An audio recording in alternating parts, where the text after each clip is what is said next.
Greetings. My name's Guy Dauncey. This is the show Change the World, where we like to explore big, bold ideas, not just twitty things, but big ideas about how we can build a better world, more in harmony with nature, more social justice, stronger economy, all that good stuff. And because we got a provincial election coming up in May, I thought I'd take the opportunity to invite all the local candidates to come on the show and tell us about what they want to do to change the world. So today I've got Doug Routley, greetings here, who the MLA for Nanaimo, North Cowichan. Now, Doug, you are a local boy, grew up in Duncan, been on the island all your life, right? A businessman, I'm happy to say. I'm running a big bicycle sales and distribution company across North America. Also, reading from my list, been in logging, a sawmill worker, tree planter, working in construction, teaching foreign languages, school custodian, union rep, school trustee, and MLA for the last 12 years. Yes. And during your capacity as MLA, you probably covered all sorts of stuff, but we'll get to that. Let me ask you, why do you want to run again? Obviously planning to win. What's motivating you?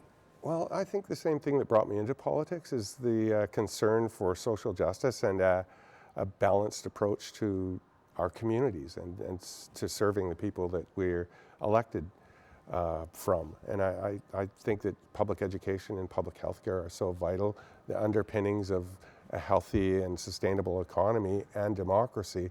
So those are the two things that really drove me into this. Yeah. And of course, living on the island, being islanders, you are very aware of finite things. There's only so much land, and you can only do so much. And so I think environmentally, I'm very concerned that our forests are not being managed properly, much to the detriment of them. So you've been sitting in opposition with the party for 12 years now, which must on the one hand be emotionally pretty frustrating, but it must have given you time to brew that if NDP get to win, either alone or in coalition with the Greens, what are the really, you can say, now we can get this done. What are the big things you're sitting on personally you want to work on if you win? Well, I want to make life more affordable for people, yes.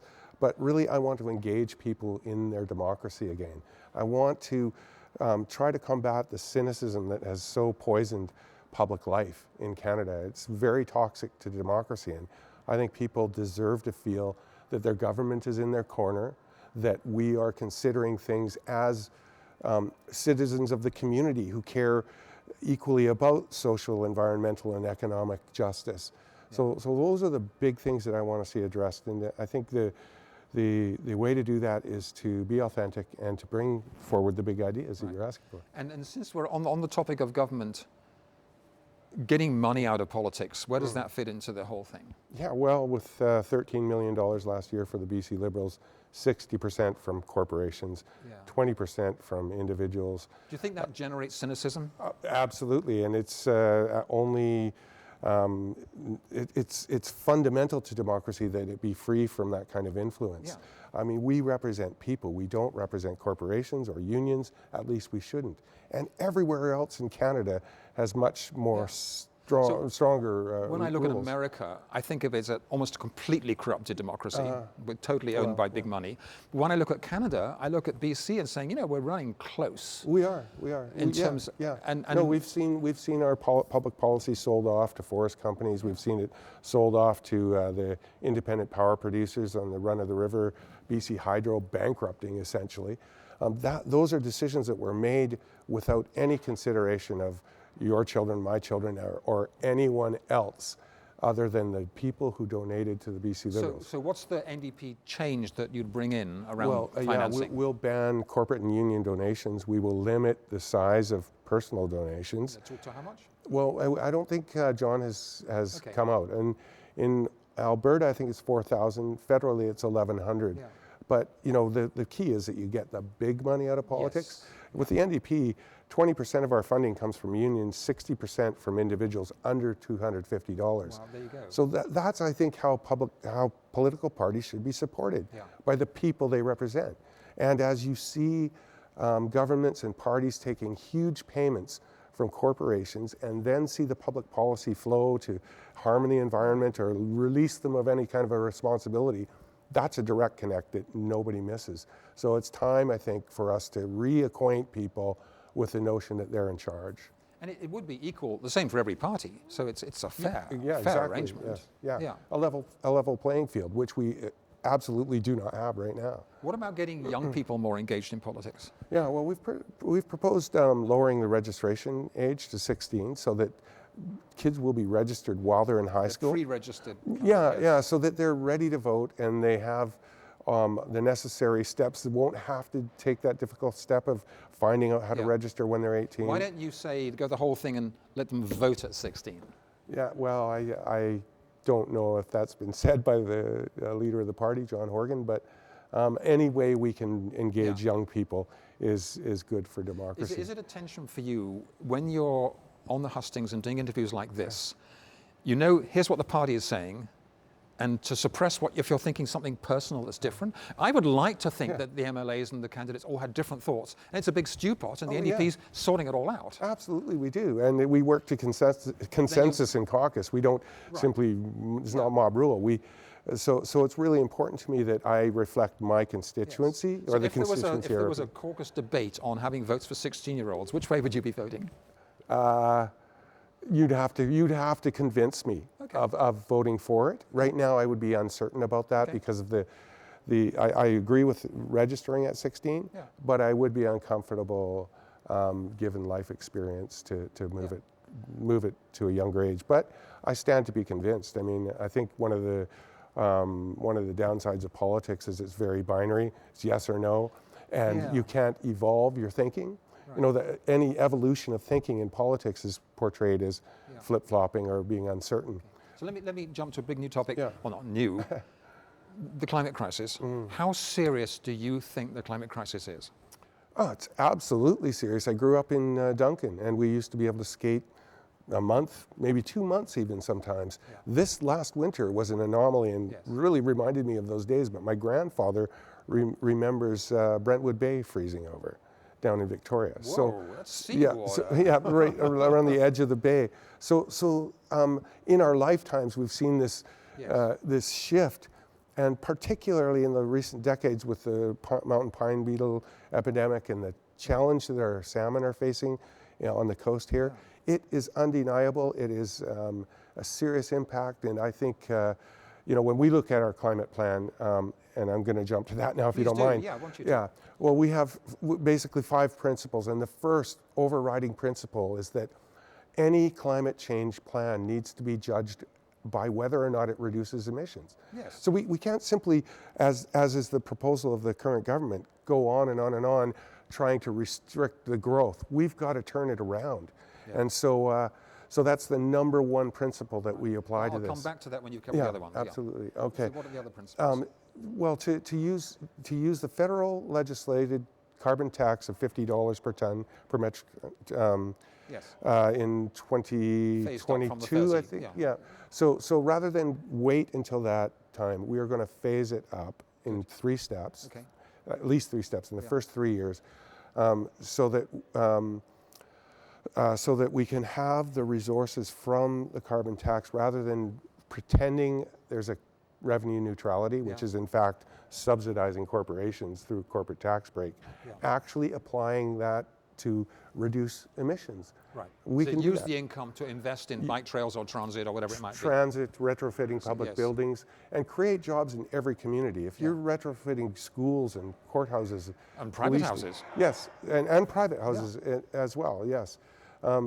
We're being asked to support a plan that is driven by politics, number 1, with sightseeing, but generally by corporate interest rather than a public interest. So your first point was it must reduce emissions. Second point, increase the carbon tax. Increase the carbon tax and direct it. Make it affordable for people. So part of making it affordable is to take more percentage of the carbon tax and give it back in rebates. I've been getting the rebates myself. Yeah, well, 40% of families get the rebate now. We'd like to double that to 80%. And we think that that's very reasonable. Right now, 11% of the carbon tax goes to rebates. We'd like to see it increase to 65% for rebates and these investments. So let me challenge you on that one. If in theory it was 100%, you may as well not have a tax. It's because no one's having any impact. If it's 80%, doesn't that mean that 80% of the people aren't experiencing any of the pressure that the carbon tax is meant to put on people to change their behavior? Yeah, well, the rebate is not equal to the amount that people pay. So it's a subsidy to make it more affordable. Right. It's still a tax, and it still has proven to have an effect on people's behavior. It has. Yes. So that's really important, is make it affordable. The fourth principle would be taking that part of that 65%, and I've already referred to it, investing in infrastructure that will fundamentally and significantly reduce emissions. Right. And we discussed those examples. Yes. And then the fifth principle, and this is something that I discovered when, I mean, I didn't discover it, but it reflects my experience as an MLA. In talking to industries that are particularly trade exposed, we think there has to be a sectoral approach that recognizes that it will do us no good to force the cement industry out of BC so that we're purchasing 100% of our cement from China, rather than the 50% we do now. I'm a huge climate hawk and I'm all over this stuff, but I know that in Sweden, where their carbon tax is like $180 a ton, they give exemptions to export vulnerable industries, because if you're going to just shut an industry down, it goes across the border where it pays no tax, you haven't achieved anything. Yes, it's a bit like the school districts when they first addressed climate change and wanted to be carbon neutral. The government would recognize and credit them if they took a school bus off the road. But each school bus represented an average of 27 cars. So you were taking a school bus off, adding 27 cars, and you were getting credit for that. That's wrong. We have to look at the sectors and recognize that some of them will not be able to adapt as quickly as we need them to. To me, that's just pragmatic. Yeah, absolutely. I mean, in all politics, you can't be dreamingly idealistic all the time. You've got to actually make it work on the shelf. Right, yeah, you've got to find a way to realize it. With the very first principle that it must reduce emissions, where does the NDP stand on the LNG, liquefied natural gas thing? Yeah, well, again, we have conditions. And the first condition overriding all others would be First Nations partnership and consent, because we are also going to adopt the UN Declaration on the Rights of Indigenous Peoples and the Reconciliation Commission. So we need consent. First Nations partnership, number one. And then protecting the air, water, and land of BC, they have to prove, and you know how difficult that will be, that the processes used are not going to impact the air, land, and water of BC. The third would be that we meet our legislated climate goals. And fourth, cleanest LNG industry in the world. None of those are being met anywhere near close. Since all of those things virtually shut the door on it, why don't you just say we're not going to do LNG at all, period? Focus on clean energy. Yeah, because we think that it may be possible to do it without, within the constraints of those conditions. As I read all the climate science, the process of fracking, which all the gas comes from, is releasing a body of methane. And methane is trapping 34 times more heat than CO2. And it makes it basically similar to coal. So it's really not got any climate benefits when it's shipped out to China. Absolutely, but the defining the cleanest industry in the world would have to consider that. Right now, the BC Liberal legislation begins measuring emissions at the plant gate.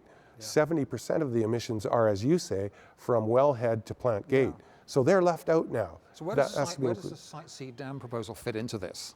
Well, similar. You know, you've got the same principles. The First Nations consent, we will immediately put it before the BC Utilities Commission, because we feel that we do not feel that BC needs this project. It's power we don't need, purchased with money we don't have, and it's doing damage to our province. But you haven't got enough confidence as a party to say, we decided this is a wrong project, we're just going to scrap it?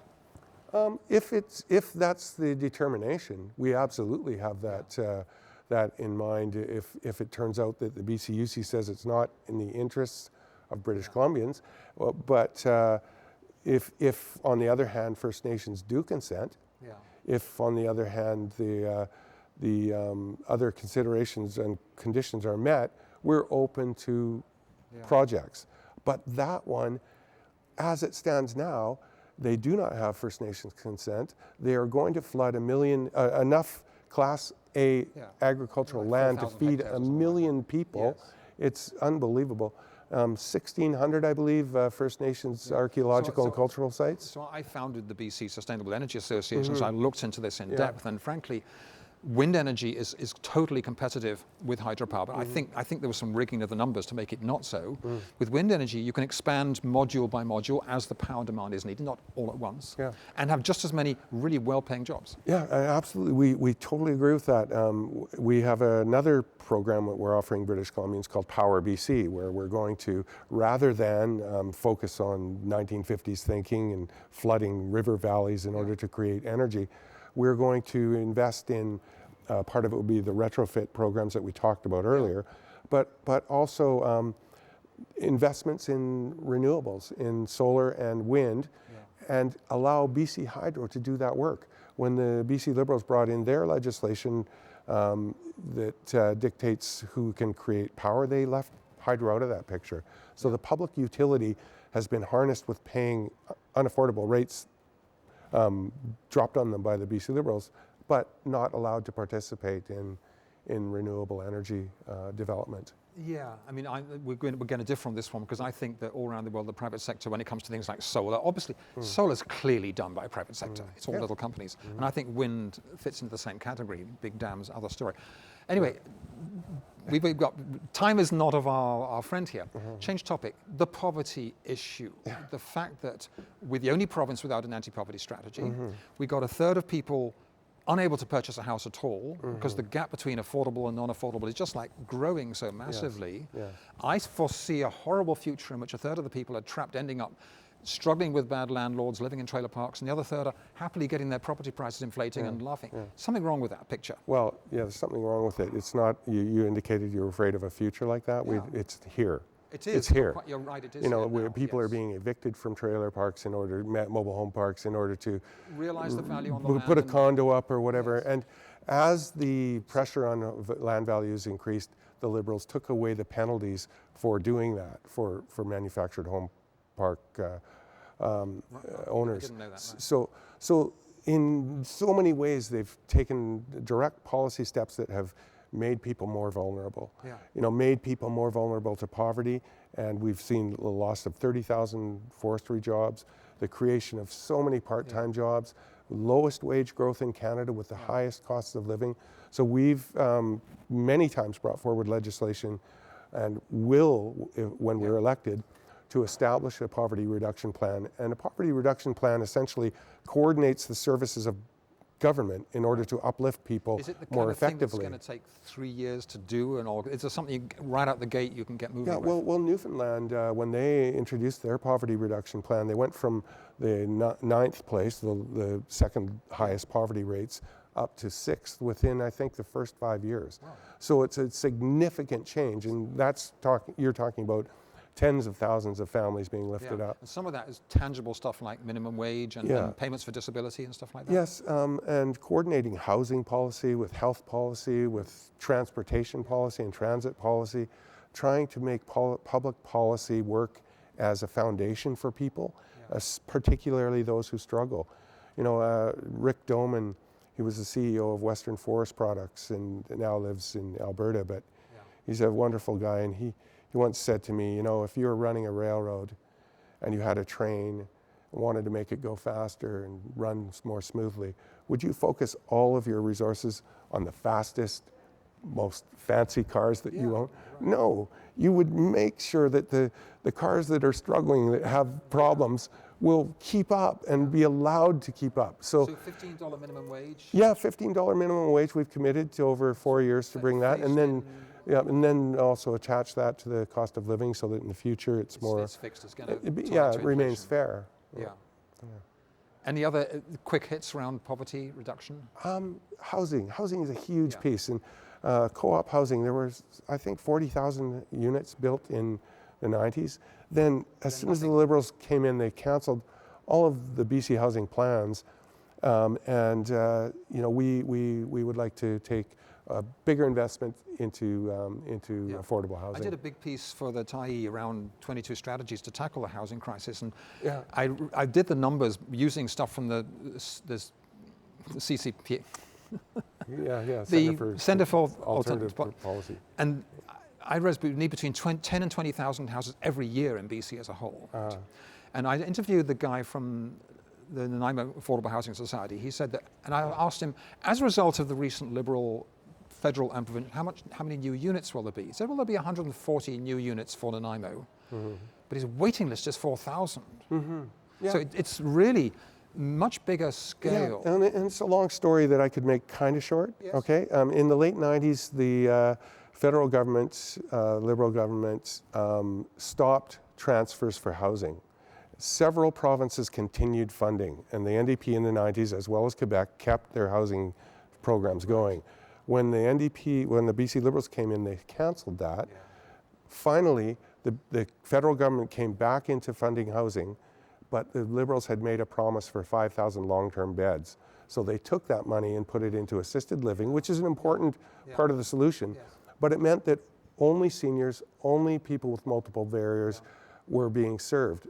They need that service, but so do struggling families. Children with a really high poverty rate among children in BC. Yeah, 1 in 5 children living in poverty, and I think 1/3 of all food bank users are children. That's just a shocking It number. is absolutely distressing. If you take the average school, and you've got a gym full of people, you've got 400 kids there, to know that, close on 100 of them, 80 That's right. are living in poverty. And I know what that means in terms of struggle with a sense of self-esteem with the other students, not having the equipment, not being able to go to all the other things, and then sometimes not having breakfast. Right. So that's the direct view of somebody's income and that kind of disparity. But when you take public policy steps that also accelerate that or amplify it, it's a very wrong thing. And that's what I'm most upset about with the BC Liberals. They've done things like force school districts to rely on fundraising, which of course that's important. Can do it Exactly. So you re-emphasize the inequalities that are already there. You make them depend on foreign students. Well, if you're a wealthy parent with a child you want to send to Canada, you'll probably send them to Victoria, Vancouver, Kelowna, something like that. And so outlying communities suffer again. So these are public policy steps that a poverty reduction plan would address. You would examine how public policy is contributing. So I know we're here to talk about NDP and not Liberals, and we know how Christy Clark personally had some sort of attack on the teachers. What goes on inside the minds of the Liberals that they think so little of education? I really don't know. It's a hugely distressing thing to me. My grandparents were teachers. My mother, my sister's a struggling teacher. It's the core of every economy. And it's the foundation piece of our democracy. Yeah. If we're not helping people develop to their full potential, we are failing as a democracy. And I think that the fact that children have been made to pay and seniors have been made to pay, so the people at the beginning and the ends of their lives are made to pay for these choices, it's absolutely terrible. And it's a huge waste because we had 12 years, kids going through the system at a much reduced level of experience. I know that Canada and BC are still in the PISA international exams. We still rank really well. Right. But at the time of the teacher strike, I talked to teachers on the when they were outside picketing, and their struggle with special needs children and children who need extra care.